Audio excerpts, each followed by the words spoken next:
ഇനി അടുത്ത് നമുക്ക് നോക്കേണ്ടത് നമുക്ക് മീറ്റപ്പ് ഡീറ്റെയിൽസിനകത്ത് നമുക്ക് എങ്ങനെ നമുക്ക് SSG സ്റ്റാറ്റിക് സൈറ്റ് ജനറേഷൻ നമുക്ക് അവിടെ എങ്ങനെ നമുക്ക് കൊണ്ടുവരാമെന്ന് നോക്കാം.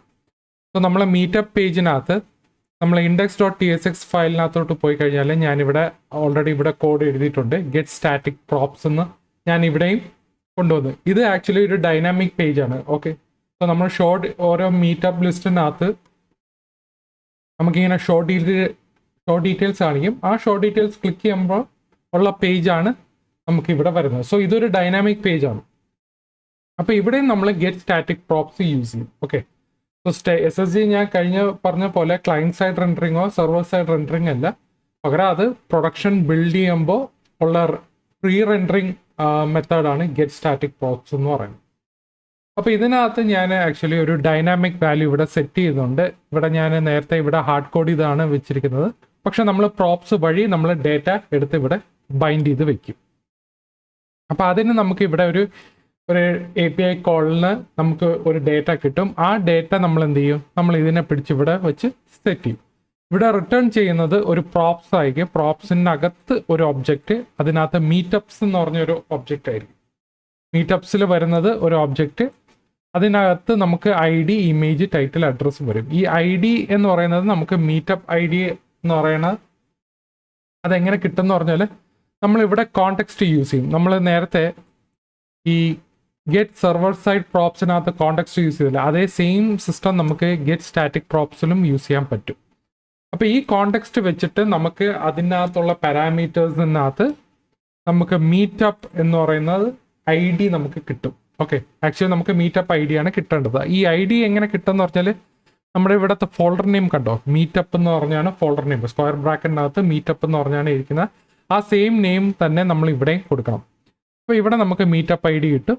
അതിവിടെ നമ്മളിവിടെ സെറ്റ് ചെയ്ത് കഴിയും. ഓക്കെ, ഇനി നമ്മളിവിടെ സേവ് ചെയ്ത് കഴിഞ്ഞാൽ നമ്മൾ ഷോ ഡീറ്റെയിൽസ് ക്ലിക്ക് ചെയ്യുമ്പോൾ തന്നെ നമുക്ക് ഇങ്ങനെ ഒരു എറർ കാണിക്കും. ഇതിനകത്ത് എറർ എന്ന് പറയുന്നത് get static paths is required for dynamic SSG pages and is missing for /meetup. Okay, ഇവിടെ നമുക്കൊരു ഗെറ്റ് സ്റ്റാറ്റിക് പാത്സ് നമ്മളിവിടെ കൊണ്ടുവരണം, കാരണം ഇത് ഒരു ഡൈനാമിക് പേജാണ്. ഓക്കെ, സോ നമ്മൾ ഓരോ ക്ലിക്ക് ചെയ്യുന്ന അനുസരിച്ചും അല്ലെങ്കിൽ ഓരോ നമ്മൾ IDയിൽ കറസ്പോണ്ടിങ് പേജിൽ നമ്മൾ ക്ലിക്ക് ചെയ്യുമ്പോൾ ഇത് ആക്ച്വലി ഡൈനാമിക് പേജാണ്. ഇത് പിന്നെയും റീജനറേറ്റ് ചെയ്യും. ഓക്കെ, അല്ലെങ്കിൽ റീറെൻഡർ ചെയ്യും. സോ റീറെൻഡർ ചെയ്യുന്ന ടൈമിൽ ഇത് നമുക്ക് കിട്ടത്തില്ല. ഞാൻ നേരത്തെ പറഞ്ഞ പോലെ ഈ Next.js എപ്പോഴും ഫസ്റ്റ് സൈക്കിളിൽ മാത്രമേ ഡിപ്പെൻഡ് ചെയ്യത്തുള്ളൂ. അപ്പോൾ ഇതിന് റീജനറേറ്റ് ചെയ്യാൻ സപ്പോർട്ട് ഇല്ലാത്തതുകൊണ്ട് നമ്മളിവിടെ എന്താ ചെയ്യുന്ന പറഞ്ഞാൽ നമ്മൾ ഗെറ്റ് സ്റ്റാറ്റിക് പാത്സ് ഫംഗ്ഷനെ നമ്മളിവിടെ യൂസ് ചെയ്യും. അതിന് നമ്മളിവിടെ ഞാനിത് അൺകമൻറ്റ് ചെയ്യാം. ഓക്കെ, അൺകമൻറ്റ് ചെയ്ത് കഴിഞ്ഞാൽ ഇവിടെ ഞാനൊരു ഗെറ്റ് സ്റ്റാറ്റിക് പാത്ത് ഞാനിവിടെ ഒരു ഫംഗ്ഷൻ എഴുതിയിട്ടുണ്ട്. ആ ഫംഗ്ഷനകത്ത് റിട്ടേൺ ചെയ്യുന്നത് നമ്മളിങ്ങനെ പാത്സ് എന്ന് പറഞ്ഞൊരു ഒബ്ജക്റ്റ് ആയിരിക്കും. ഒരു അറേ ഒബ്ജക്റ്റാണ് നമ്മളിവിടെ സെറ്റ് ചെയ്യുന്നത്. ഓക്കെ, ഈ അറേ ഒബ്ജക്റ്റിനകത്ത് പിന്നെയും പാരാംസ് എന്ന് പറഞ്ഞൊരു ഒബ്ജക്റ്റ് ഉണ്ട്. ആ പാരാംസിനകത്ത് വരുന്നത് മീറ്റപ്പ് ആണ്. അതായത് നമ്മുടെ മീറ്റപ്പ് ID ആണ് നമുക്ക് വേണ്ടത്. ഇവിടെ നമ്മൾ ഹാർഡ് കോഡ് ഇതാണ് കൊടുത്തിരിക്കുന്നത്. ആസ് എ ഡെവലപ്പർ നിങ്ങൾ ഒരിക്കലും ഹാർഡ് കോഡ് ചെയ്യരുത്. നമ്മൾ ഈ ID എപ്പോഴും നമുക്ക് ഒന്നെങ്കിൽ നമ്മൾ ഡേറ്റാബേസിൽ നിന്ന് കിട്ടുന്നതായിരിക്കും, അല്ലെങ്കിൽ നമ്മൾ ലോക്കൽ സ്റ്റോറേജിൽ അല്ലെങ്കിൽ എവിടെയെങ്കിലും ലോക്കലി സേവ് ചെയ്തിട്ടുണ്ടെങ്കിൽ അതിൽ നിന്നുള്ള ID ആയിരിക്കും നമ്മളിവിടെ സെറ്റ് ചെയ്യുന്നത്. ഒരിക്കലും ഹാർഡ് കോഡ് അല്ലെങ്കിൽ സ്റ്റാറ്റിക് വാല്യൂസ് കൊടുക്കരുത്. ഡൈനാമിക് വാല്യൂസ് ഇവിടെ വരാൻ പാടില്ല. അപ്പം ഞാൻ ജസ്റ്റ് ഒരു ഡെമോ കാണിക്കാൻ വേണ്ടിയാണ് ഇവിടെ ചെയ്ത് വെച്ചിരിക്കുന്നത്. ഓക്കെ, അപ്പോൾ ഇങ്ങനെ നമ്മൾ കൊടുക്കണം. സോ ഈ പാത്ത് ഈ ഒരു ഫോർമാറ്റിൽ തന്നെ ആയിരിക്കണം നമ്മൾ യൂസ് ചെയ്യേണ്ടത്. ഗെറ്റ് സ്റ്റാറ്റിക് പാത്സ് ഫംഗ്ഷനകത്ത് യൂസ് ചെയ്യേണ്ടത്. ഇനി നമ്മൾ ഇത് സേവ് ചെയ്ത് കഴിഞ്ഞാൽ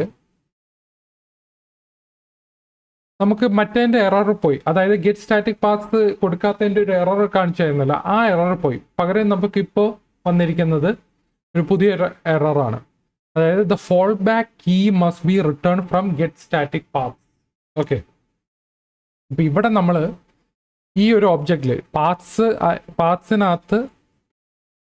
അല്ല, ഈ ഒരു ഒബ്ജക്റ്റിനകത്ത് നമ്മൾ ഫോൾ ബാക്കും കൂടെ റിട്ടേൺ ചെയ്യണം. അതെന്താണെന്ന് ഞാൻ പറഞ്ഞുതരാം. അപ്പോൾ ഫോൾ ബാക്ക് എന്ന് പറയുന്നത് എക്സ്പെക്ട് ചെയ്യുന്നത് ഒരു ബൂളിയൻ വേരിയബിൾ ആണ്. ഓക്കെ, അപ്പോൾ ഈ ഫോൾ ബാക്ക് എന്തെന്ന് പറഞ്ഞാൽ നമ്മുടെ പാത്ത് ഈ പാത്സ് എന്ന് പറയുന്ന അറേ ഒബ്ജക്റ്റ് വാലിഡ് ആണെങ്കിൽ നമ്മളിവിടെ ഫാൾസ് എന്ന് പറഞ്ഞായിരിക്കും സെറ്റ് ചെയ്യുന്നത്. വാലിഡ് എന്ന് പറഞ്ഞാൽ ഇപ്പോൾ നമുക്ക് ഇവിടെ മീറ്റപ്പ് ID ആണ് ഇവിടെ കൊടുത്തിരിക്കുന്നത്. നമുക്ക് M1 ഉണ്ട്, M2 ഉണ്ട്. പകരം നമ്മൾ M3 ആണ് കൊടുക്കുന്നതെങ്കിൽ നമുക്ക് അവിടെ 404 പേജ് നോട്ട് ഫൗണ്ട് ആയിരിക്കും വരുന്നത്. ഓക്കെ, ഞാൻ കൺട്രോളേഴ്സ് സേവ് ചെയ്ത് കഴിഞ്ഞാൽ പേജ് നോട്ട് ഫൗണ്ട് എന്ന് പറഞ്ഞായിരിക്കും കാണിക്കുന്നത്. ഞാൻ M4 കൊടുത്തു കഴിഞ്ഞാൽ ഇവിടെ 404 നോട്ട് പേജ് നോട്ട് ഫൗണ്ട് എന്ന് പറഞ്ഞാണ് വരുന്നത്. ഞാൻ M2 അടിച്ചു കഴിഞ്ഞാൽ നമുക്ക് ഇവിടെ ഒരു വാലിഡ് ആയിരിക്കും കാണിക്കുന്നത്. കാരണം നമ്മുടെ ഫോൾ ബാക്ക് ഫാൾസ് ആയതുകൊണ്ട് നമ്മുടെ ഈ പാത്സ് എല്ലാം വാലിഡ് ആയിരിക്കും. M2 ഉണ്ട്, ഓൾറെഡി നമുക്ക് M2 എന്ന് പറഞ്ഞ ID നമ്മുടെ ഈ അറേ ഒബ്ജക്റ്റിനകത്തുണ്ട്. സോ ഇതൊരു വാലിഡ് പാത്താണ്. ഇനി ഫോൾ ബാക്ക് നമ്മൾ ട്രൂ ആയിട്ട് കൊടുത്തു കഴിഞ്ഞാൽ ചില പാത്സ്, അതായത് പാത്സ് എന്ന് പറയുന്നത് ഒരു വാലിഡ് ഒബ്ജക്റ്റ് ആയിരിക്കത്തില്ല, അല്ലെങ്കിൽ ഒരു വാലിഡ് ഡേറ്റ കാണത്തില്ലായിരിക്കും. നമുക്കിപ്പോൾ M1 M2 ഉള്ളൂ. നമ്മൾ M3 M4 ഒക്കെ അടിച്ചു കഴിയുമ്പോൾ നമുക്ക് സേവ് ചെയ്ത് കഴിഞ്ഞാൽ നമ്മൾ M4 അടിക്കുമ്പോൾ ഇതിനകത്ത് നമുക്ക് ഇങ്ങനെ ഒരു എറർ ആയിരിക്കും കാണിക്കുന്നത്. കാരണം നമുക്ക് സംഭവം വന്നിട്ടുണ്ട്, പക്ഷേ ഗെറ്റ് സ്റ്റാറ്റിക് പ്രോപ്സിനകത്ത് വിളിക്കുമ്പോൾ ഇതിനകത്ത് M4 എന്ന് പറയുന്ന സാധനം കാണത്തില്ല, ഇതിൻ്റെ ഇമേജോ അതിൻ്റെ കാണത്തില്ല. സോ ഇവിടെ ഫോൾ ബാക്ക് ട്രൂ കൊടുത്തു കഴിഞ്ഞാൽ നമ്മുടെ പാത്സിൻ്റെ അറേ ഒബ്ജക്റ്റ് ഇൻവാലിഡ് ഒബ്ജക്റ്റ് ആണ്. അല്ലാതുണ്ടെങ്കിൽ നമ്മൾ ഫാൾസ് പറഞ്ഞു കൊടുത്താൽ ഇറ്റ്സ് എ വാലിഡ് ഒബ്ജക്റ്റ്. അപ്പോൾ നമ്മൾ ഏതെങ്കിലും തെറ്റായ ഒരു മീറ്റപ്പ് ID കൊടുക്കുകയാണെങ്കിൽ അവിടെ 404 പേജ് നോട്ട് ഫൗണ്ട് എന്ന് പറഞ്ഞിരിക്കും. സോ ഇതാണ് നമ്മൾ ഗെറ്റ് സ്റ്റാറ്റിക് പാത്സ് യൂസ് ചെയ്യുന്ന രീതി. ഓക്കെ, സോ ഈ ടോപ്പിക്കിൽ എന്തെങ്കിലും ഡൗട്ട് ഉണ്ടെങ്കിൽ നിങ്ങൾ താഴെ കമൻറ്റ് സെക്ഷനിൽ അതിടുക. Okay, by.